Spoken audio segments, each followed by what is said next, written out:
The post-game conference was pretty accurate in what we saw, and after watching tape, was a very good effort in all three phases. Was pleased with special teams development, pleased with offense and their ability to take care of the football and get some big plays, and then obviously defense made some really big plays and were consistent with pass rush and ability to stop the run.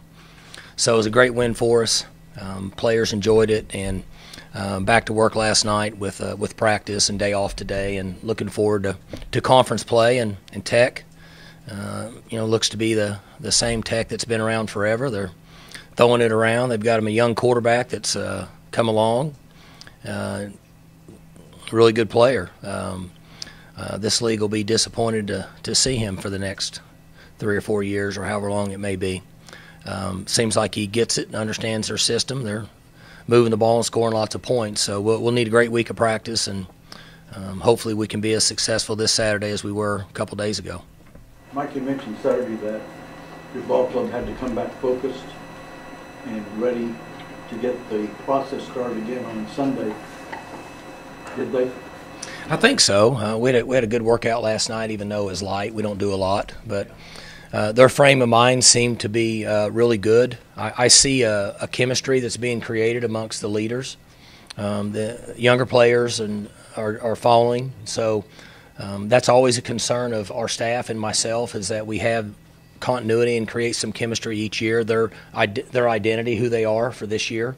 I see that starting to take place, and if so, that leadership should help the younger players understand the importance of preparation. And there's just not a lot of time to waste during the week once you get into league play.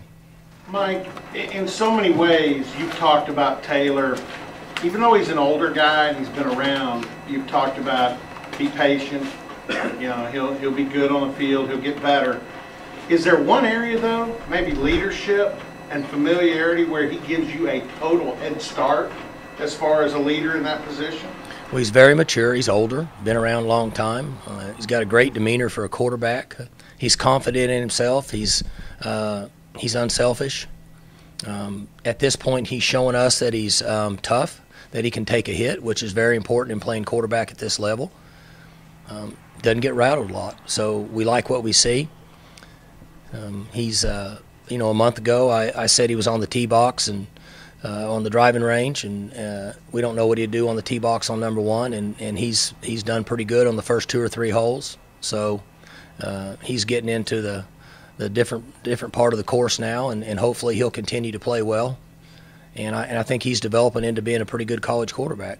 Had a birthday Sunday. Mm-hmm. I mean, I think he's your oldest starting quarterback, other than Weeden. He's up there pretty good. That's why I was joking about his discount at Denny's, giving him a hard time. And I shared that with him afterwards. Corn Dog doesn't talk a lot, and he's like a lot of players we've had here that have been very successful. He doesn't talk a lot, which is good, because we do have a lot of players that talk a lot. And so I told him that I'd make sure he was okay with me joking with him about him. And he's a good boy, and he's mature in a lot of ways, and that helps our team. Do you celebrate birthdays? Do I? No, do you with the team? I mean, not really, because there's so many of them. If I know, we'll tell them, and so on and so forth. We had 218 people basically in our organization, and so we have a lot of birthdays that go on, and it becomes a little bit of a distraction, and so we just kind of roll with it. What led you guys to Jarek Bernard, and what has kind of led him to being a guy who you guys have used a lot early on? When players come into your organization, some of them are a year or two away, and some of them are just a little more mature mentally and can handle the strain, the pressure, and all the different things it takes to be a college football player. And he comes from a really good background, a lot of success in the classroom and on the football field, a very disciplined and structured organization, and that has helped him move much quicker than some of the other young men that we get. And it's an advantage for us to have him out there. He's getting quality reps at the safety position at times, and then certainly big in our special teams. So somewhat unusual for a young man to get that much play on one side of the ball and work on special teams, but I think he's able to handle the mental aspect of the game at this point, so each week we'll give him a little more. I should probably note this, but before the last couple of years, was Evangel Christian a place you guys recruited pretty heavily? We have for a number of years. It's very heavily recruited. There's been guys that didn't show interest in us, and we liked him from day one. He wasn't as heavily recruited early when we got on him. Then we got on him, and as always, he begins to get heavily recruited, and he stuck with us. There was some loyalty there. Our guys did a really good job of identifying him early in the process. I don't know how you stand on guys showing up early, giving up the spring semester of their senior year in high school, but was that a difference maker for him, the fact that he got to go through all that in the spring and it's made him a lot more prepared for this? There's an advantage to any young man if he's willing to come in early and if it fits his temperament and lifestyle. You could have a player with the same athletic ability that mentally is just not ready to do it, wants to be there, wants to play basketball or wants to play baseball and be around his peers and finish his high school career. And then you have other young men that are just ready to go out in the world. You know, all kids are different. If they do come in early, it's definitely an advantage. They get all of the teaching and coaching, and they get the winter conditioning, and their body develops and they learn how to handle all the stress physically and mentally of being a college football player. You guys have been, I think, tied for the most blocked kicks since 2013. What's the key to that, in your opinion? Guys did a great job this week. You know, I took over punt return last week and did it for just this game, and I'm going to give it back to Cashmore and MK. I just wanted to take it for a week and kind of guide them through, and it worked out good. But we've come up with really good plans, and the players have bought into it. Special teams is about the players saying, I'm willing to push and execute whatever plan that you have in place, and it takes mental preparation. You have to learn whatever phase you're on, offense, defense, then you have to put the extra time in on special teams. And it takes a certain young man to be willing to put that extra time in because it's a drain mentally and physically, and you have to find the ones that want to do it and are excited about being on the field. There's a term that gets used a lot for, I guess, both sides of the ball. Swiss Army knife type players, guys that can perform multiple functions. Mm-hmm. Is that the category you put guys like Bundage and Brailford in with what we saw on Saturday, that those guys are Swiss Army knives? I hope so. I like what the defensive staff came up with. It was some different things that we haven't really seen here or tried to get accomplished, and I think it helped us. We've got some guys that are versatile, and if so, then it could be a real advantage for us to move them around and put them in places that the offense might not be able to identify. You said on Saturday that Jim Knowles bringing out about 4 new looks. He said he's got more in the back pocket. Is he probably the most innovative DC you've had during your time here in regards to coming up with different styles, different plays to throw at offenses? You know, we'll know a lot more in a month. We're getting into a stretch here where you're going to see different styles of offense, and each week is a challenge, as you know. The team last week is considerably different than what we're facing this week. And then as we progress through, we're going to get a pretty good taste of different style of offenses. And so I think we take, you know, after 6 games or so or 7 games, and we take and see kind of where we're at and how it all fits in. I'm behind that reasoning 100%. I haven't seen all of it because we don't go against each other, offense and defense, much anymore. And I didn't see a lot of what I saw Saturday. So for whatever reason, those guys on defense have to come together as a group and come up with a plan based on the style of attack we're playing each week. State didn't do very much after the catch. The couple big plays they hit were over the top. How pleased were you with the tackling? Better. It was better. We took care of the ball. We put the ball on the ground with them 4 or 5 times. We didn't have any dumb penalties. We played clean, and we tackled better. So they're really good at the controlled West Coast passing game and kind of what I call it. And if you get them down right there, it's okay. If you don't, and those 5 to 6 yard gains turn into 12 and 14 yard gains, it can really be a long day. So I thought we tackled better. And that's a work in progress with the new rules and how you have to tackle from here down, and it's just not as easy as what it seems, much less really skilled players on the perimeter that are stretching the field. Like when we move forward, these guys will be use 52 yards. So you'll be in space a lot, and that'll be an important part of this game. You mentioned each week how you think the offensive line could get some better. How prepared are they, do you think, to start Big 12 play? Well, they were better in the second half. We weren't very good in the first half. They made a couple adjustments scheme-wise, and our guys covered up and did a better job in the second half, and that was evident in the runs. We were popping our backs through, and then we were getting 8 to 10 to 12 yards, and then if they made the guy miss, we were getting 20, 30, and 50 yards. And so that'll give you an illustration of what I was talking about by covering guys up and getting a little bit of movement for some really good running backs. Hopefully that'll improve each week. It's going to have to. We're going to have to get a lot better at run blocking. And we've got a group that we're using now. I think we're going to stay consistent with what we're doing, and hopefully that'll help us out. Mike, you had Mason Fine on your radar as a preferred walk-on. As kind of an undersized quarterback yourself, was it difficult not being able to offer him a scholarship? Mason Fine.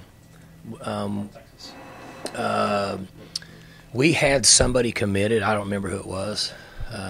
Was that a year ago or 2 years ago? 2 years ago. What year is he? He came out in 2015. Ooh, well, that's a long time for me. I'm almost sure that we had somebody lined up, and we liked him. We had him in camp. I think he came to camp. I can't remember. It's been a long time. But we liked him, and he is a great illustration of a really quality and productive player that gets overlooked because of his size. In my opinion, that's what happened. See, I don't think he's 5'11". I'm not for sure. I vaguely remember him being 5'10"-ish, somewhere in that area. And he was small but tremendously productive. And I think in recruiting as coaches, and even maybe sometimes in the NFL, we lose how important it is if you're a productive player. And we try to project guys and say, well, surely he's going to be better because he's bigger and stronger. When if you're really, really productive like he was in high school, then I think it holds true that you've got a good chance to be really productive in college. And I can't remember our situation with him, but we had talked about him because he was playing good last year, and we liked him. I think we just thought he was a little bit small. Do you think maybe somewhat of that gimmicky offense that Locust Grove ran, kind of with his numbers being so inflated, do you think that Not really. Been scared away from that? Not really. You have to be really careful with numbers. Let me give you an example. Say you take a quarterback that's average, and he plays on the best team in the state, and he runs up 3,000 yards passing because he's got great protection and he's throwing to really, really good players. Or you take a guy that's maybe better, and he's playing at a school where his protection's average and he runs for his life, and he doesn't have as much skill as the teams he's playing. So this guy, the latter may be a better player in college than the other one. So we don't pay a lot of attention to numbers. We have to look at the tape and study and look at the future and project and so on and so forth. And I'm almost sure with Mason that we were just a little concerned about him being not 5'11". He might have grown, but I don't think he was. Going back to August of last year, what jumped out at you guys about Tylan Wallace that made you want to get him on the field as early as you did? He falls in the same category as 24 does. He was mature and physical, and things didn't bother him. A number of times most of the time you get young people in a class, and the practices, the mental strain, off-season workouts with Coach Glass, the summer conditioning, everything affects them, and they have a hard time just maintaining. It never really bothered him.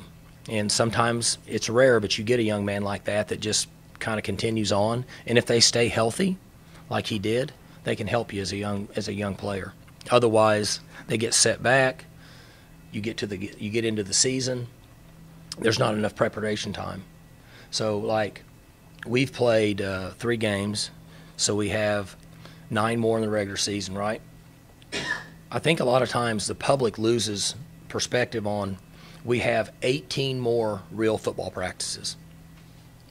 That's it. Tuesday's a heavy day. we're in pads. It's heavy practice. Wednesday, you're in shoulder pads and shorts. It's cut back a little bit, but it's kind of a heavy practice. Well, Thursday, you're in PJs, and you're just running through things mentally, and Friday, you're walkthrough. Sunday, you don't do anything, and Monday, you're your day off. So I think people lose the how important it is for a young player to be successful in August, because right now we get 18 practices and the year's over. And it's really hard to play catch-up when you only have 18 practices left for the whole year. Mike, you've been around long enough to see the spread offense in its infancy with Leach in this league. Now when you look at, you've had it in your own program, now when you look at teams like yourself, Texas Tech, teams that have run it for a while, are you amazed at how it's advanced? I mean, this isn't the same spread, not even close to what started out. I think Mike is the only one that's really running that system anymore. I would guess that he'll do that forever, but the coaches that I'm aware of that have branched out of his system are not really. Yeah, you would have to ask them. I can't really speak for Cliff or Dana or whoever else is out there, but guy down at North Texas is out of that same tree to a certain extent, and so it's evolved differently. When Dana was here, we weren't running that system. We were rushing the football, and so I think it's changed considerably. Mike's the only guy that's really doing that. Tech, I think, is rushing for 178 a game, something like that. So that's not the old spread. Do you think that, a lot of people thought Dana took your play action game that you really liked with him, and he uses it a lot at West Virginia, and now you see that play action game combined with the spread. So do you personally ever go, yeah, that's my stuff there? The only thing that we kind of lay stake to around here is we really brought the inverted wishbone back. And you see a lot of people in college doing it. You see a lot of NFL teams doing it. And somebody could make that as put that on their radar to do a little investigation. I don't think prior to us doing that, anybody else was doing it. But the other things, what Dana brought was that style of play, and then we tied in our running game and play action pass and the things that we had done here traditionally and put it together, and that was the package we used here. And even when Todd came in, we kept that package. And we really do a lot of that now based on the quarterback we have and who's playing, but it's all kind of the same system, just what are your strengths, who can make the most plays, so on and so forth. Mike, was there a time in Jordan Brailford's first 2 or 3 years where you just kind of wondered if he was ever going to be healthy enough to contribute? Every day. Not just a time, every day for 2 years. It's interesting with young people, and that's where it goes back to Trammell asked the question a few weeks ago about how you handle injuries and certain things. He was referring to the organization of your team and how you handle young men in situations like that. If they say they're hurt, you have to let them be hurt, even if you doubt it, because it doesn't make a difference. If they say they're hurt and they're not hurt, they're not going to help you win games anyway because they don't have it here. It's a difficult game to play if you don't have it inside. It's a really hard game. And forever he just had a nagging injury, and it would go from the shoulder, and it was a knee, and it was this, and it was that, and it was a foot, and you just begin to wonder because you knew he had really kind of had a special talent. And our medical staff had really done a good job with him. He had a lot of different things that we sent him to specialists all over the country, and we got some good information. A lot of the information we got was the exact same that we got from our people right here, but you still have to go out with a second opinion and find out what's going on. So it's exciting to see him out there, and I think I mentioned that to you guys in the other day, is that he's got a great look on his face. His body language is awesome. He's smiling all the time, and I guess that's what you do if you feel good. If you have nagging injuries, you're just kind of in the dumps all the time. So we'd certainly like to keep him healthy. I think he's a really good player. Gone really heavy with your top 4 guys at wide receiver, which justifiable as talented as they are. But long term, as fast as you go, is that tenable, or are you using enough other guys on the field that doesn't make it as big a deal? Well, LC has been had nagging injuries for a month. And last week he really just kind of showed signs of practicing full speed. He's got to start to show up and give us a little bit there. But when they don't practice during the week, it's difficult to put them in a game. Wallace, not Tylen, Trayson, 4, he hurt his knee, and so he wasn't even available. And then Braden Johnson's the other guy. That's where you're at. Because the guys that play, you got McCleskey that's basically a starter. I mean, he's a veteran guy. He's got, 175 catches or something in his career. You got you got 13, and you got Stoner, you got Wolf, and you got Wallace. And then the two other guys will be Braden and LC that, you have available to mix in. We don't have as many as what we've had in the past, but those guys will certainly have to play. We're getting ready to get into a point in the season where we get into track meets, and you're going to need some guys. Mike, let me take you back to my first question about did your team come prepared to get ready for this week against Texas Tech? What are the 3 or 4 things that, and I know it's subjective, but what are the 3 or 4 things that you look for to know if your kids are in the right frame of mind? I can just watch them in practice and see if they're focused and listening, if they're not in the drill, and if they're jacking around and laughing or paying attention to the coaching that's going on in front of them. That gives me a really good indication if they're tuned in and if it's important to them. Just over a period of time, you just kind of learn to look for things like that. And when we have meetings, which we do, we have lots of meetings every day except their off day. Are they on time? Are they coming in? If the meeting's at 1:30 and they're all running in at 1:29, how important is it to them? How focused are they? Are they in the locker room watching SpongeBob or Beavis and Butthead or something like that and then come running to a meeting? Or are they in the meeting ready to go at 5 till? You kind of look for those things, and that gives you a good indication of where you're at with your team. Do you ever just stop practice and say? Used to, but you can't anymore because of time limit. When I was a player, there was a lot of practices that Coach Jones stopped. And after about a 47-second unmercifully cussing that we all got, that would have made a sailor want to puke, we started practice over. Sometimes we might be in it an hour, and we'd start over and we'd go another 3 hours, but we didn't have time limits back then. Now we have time limits, and so we're down to the second in the operation we have. And when that happens, you don't have the luxury of saying, okay, that's not any good. That 30 minutes, we're going to start over. We have a lot of students that have classes and tests now at 5:30. There's a lot of things going on. Times have changed. So that's why it's important. And one of our core values in our culture and our system is focus. That may be as important as anything you do, because if you don't focus and pay attention, like now, you probably have half the people in this group right now that are tired of me talking and they're not actually paying attention to what I'm saying. If they didn't have a recorder, it wouldn't register with them mentally, and they wouldn't be able to spit that information out when they needed to. And with players now, they have to clear their mind, and we have to get them for 45 minutes in the meeting, and we have to get them for an hour and 45 minutes in practice, and they have to absorb information, and it has to stick for tomorrow, or we might as well not have practice. Like the mental side, obviously important, but given the way that you kind of practiced, where you don't want to have injuries during practice, you want to have your guys out there. You got guys flying around to the ball on the defensive side, but are you pleased with the physical play that they provided, especially Saturday? I thought we were really physical up front, and you guys somebody asked me after the game, and I was surprised that we could hold them to that rushing the football. And I mentioned to our staff, I went into the offensive staff last Sunday, and I said, guys, I don't like how we're run blocking, and if you want to see a team run block, pull up Boise State's offense. Because I watched them, and they were, I thought, really, really good and physical and old school in their blocking. And I was concerned about that. I was shocked that we were able to be as effective as we were in stopping the rush, and very pleasantly surprised.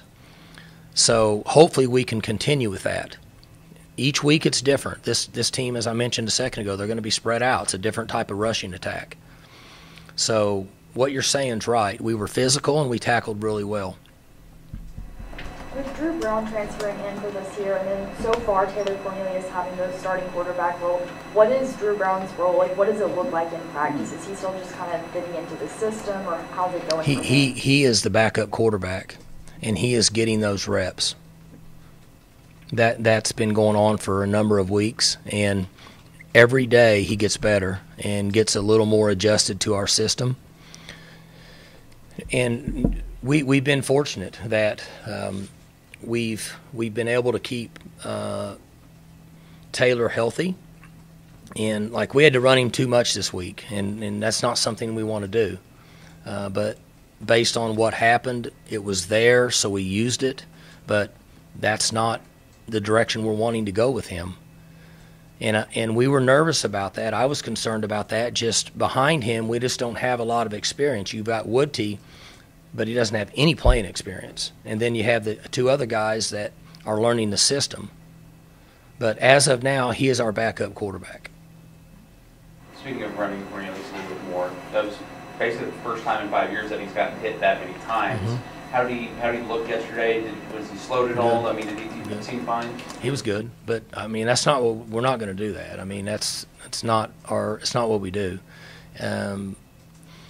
It's kind of a complicated deal in how you get to that point, but we don't want him to carry the ball that many times, and we don't want him to take those hits. How many of those, when you went back and looked, were designed or him, just saying time to tuck it and run? I don't know how many carries did he get. I'm not sure. 16 carries, and probably 4 of those were scrambles or 5, something like that. So 10-ish. I prefer 4-ish. So it needs to be cut in half at least. How is Zach Siner's rehab coming along? I mean, he's fine. I don't know. I thought he was going to punt Saturday. He didn't go out there. So I asked him yesterday if he's still a college football player, and he said yes. And I said, well, then you need to punt. And he punted yesterday. He punted last week. So I'm anticipating him being out there. He's been punting in practice. So. Was Patrick Cashmore the guy that you had identified because he had some special teams stuff, or was that something that developed later? No, MK and Cash Money are both special teams guys, and they came in here for that purpose. Did they know each other beforehand? I don't think so. I mean, nowadays with social media, they could have been pen pals on Facebook or something for all I know. I mean, but I don't think they were buddies. They seem to be working pretty well together as far as they're putting. They're very intelligent.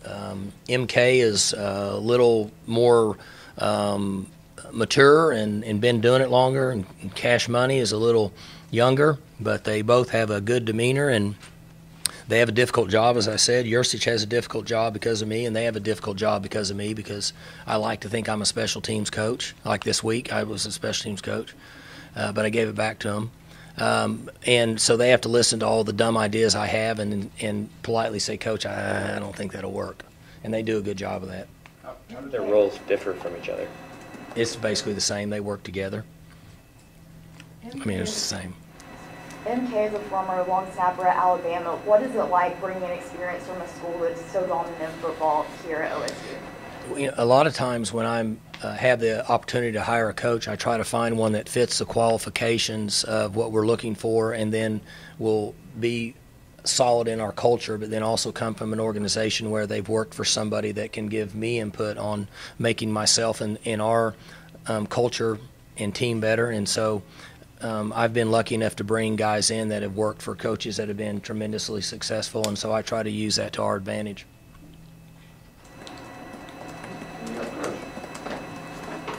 Good? Yeah, he's a former Keats. Yeah. It's good quality. No doubt.